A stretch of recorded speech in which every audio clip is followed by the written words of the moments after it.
플랭크가 좋은지는 알겠는데 플랭크만 하고 나면 팔목, 어깨가 아프신 분들 많으시죠? 여러분들은 아마도 동작을 잘못하고 있을 수 있습니다. 그런데 코어 쪽에서 불안정성이 생기면 당연히 높은 무게를 다루는데 제한이 생기게 될 거고요. 그 얘기는 곧 근성장애 한계가 생길 수 있습니다. 대표적인 코어 운동인 플랭크만 잘 하더라도 어깨, 가슴, 골반까지 몸의 연결성이 더 좋아지면서 더 많은 무게를 끌어내실 수 있고 근성장을 가져오실 수 있을 겁니다.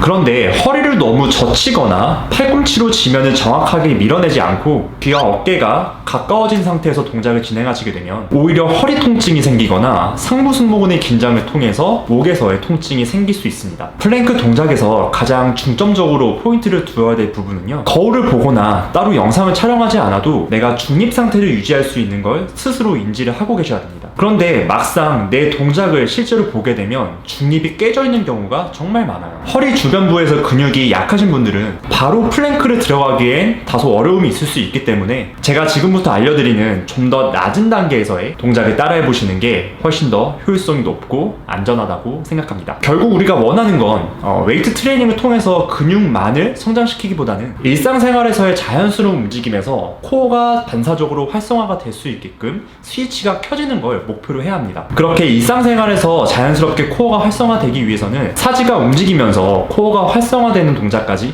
연습을 해주셔야 여러 상황에서 스스로 몸을 컨트롤할 수 있게 됩니다. 그럼 지금부터 여러분들의 코어와 허리를 강화시켜줄 수 있는 단계별 트레이닝을 진행해 보도록 하겠습니다. 첫 번째 동작은 복직근에 힘을 기르는 동작부터 시작해 보겠습니다. 편하게 누운 상태에서 허리 주변으로 밴드를 감싸주시고요. 밴드는 도움을 주는 도구라서 동작이 힘드신 분들만 사용을 하시면 됩니다. 올라왔을 땐 정수리부터 꼬리뼈까지가 쭉 늘어나도록 해주셔야 되는데 마치 머리카락을 위에서 당긴다고 생각하면서 키를 크게 만들어주시고 내려가실 땐 허리부터 천천히 구부리면서 머리가 바닥으로 편하게 닿도록 누워주시면 됩니다. 누운 마지막 자세에서는 허리를 바닥에서 살짝 띄워서 복직근이 늘어나는 범위를 조금 더 가져가 주시면 활성도가 더 높아지게 됩니다. 올라가고 내려갈 때 3초에서 5초 정도 천천히 텀을 두면서 동작을 10번 정도 반복할 수 있는 힘을 기르는 것이 중요합니다.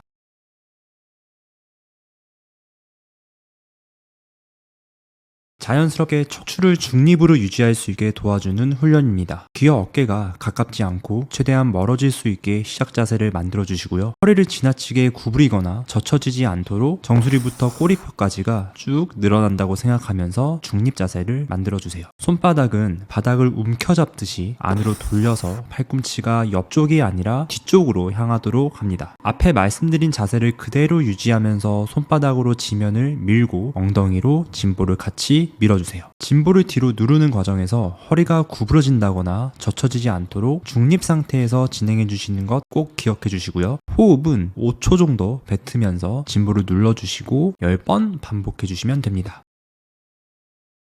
바닥에서 플랭크를 진행하기 전에 벽에 짐볼을 기대고 낮은 단계에서 트레이닝을 해보겠습니다. 가장 중요한 건 허리가 젖혀지거나 구부러지지 않게 중립을 유지해 주셔야 하고요. 중립이 유지된 상태에서 짐볼을 위아래로 움직여서 코어를 반사적으로 활성화될 수 있게 움직여주세요. 짐볼을 움직이는 방법은 여러 가지가 있는데요. 빠르게 움직이는 방법, 천천히 위아래로 범위를 크게 움직이는 방법 등 다양한 방식으로 코어를 활성화시키면 됩니다. 영상에서는 위아래로 많은 움직임을 할 수 있도록 동작을 진행했고요. 다음은 중립 포지션을 위치한 상태에서 한쪽 다리를 들어 올려주세요. 다리를 뒤로 올릴 땐 허리가 자연스럽게 젖혀지실 텐데요. 원래대로 돌아오실 땐 다시 중립을 유지하도록 해주셔야 합니다. 너무 과하게 다리를 뒤로 뻗게 되면 허리 통증이 생길 수 있으니까 영상에서 다리 움직임 범위를 주의 깊게 시청해 주시면 좋겠습니다. 팔과 다리를 움직이는 동작을 1분씩 3세트 진행합니다. 마지막 동작은 드디어 플랭크 동작으로 진행을 해볼 텐데요. 허리가 젖혀지거나 구부러지지 않도록 앞쪽에서 많이 연습을 했기 때문에 이전에 플랭크 동작을 하셨을 때보다는 좀 더 중립 상태를 인지하기가 쉬우실 거라고 생각됩니다. 한번 진행할 때 1분씩 플랭크를 진행하는 것이 쉬운 분들은 다리를 좌우로 천천히 움직여 주시면서 버티는 훈련을 해주시면 훨씬 더 코어의 힘을 향상시킬 수가 있고요. 자, 다리를 좌우 움직이는 동작을 1분까지 버티도록 훈련해 보시고 가장 중요한 건 허리 통 통증이 있거나 힘들면 바로 내려오셔야 합니다. 억지로 버티면서 하는 동작이 아니라는 점 꼭 기억해 주시고 안전하게 트레이닝 해주시면 좋겠습니다. 이렇게 해서 플랭크로 코어를 점진적으로 활성화시킬 수 있는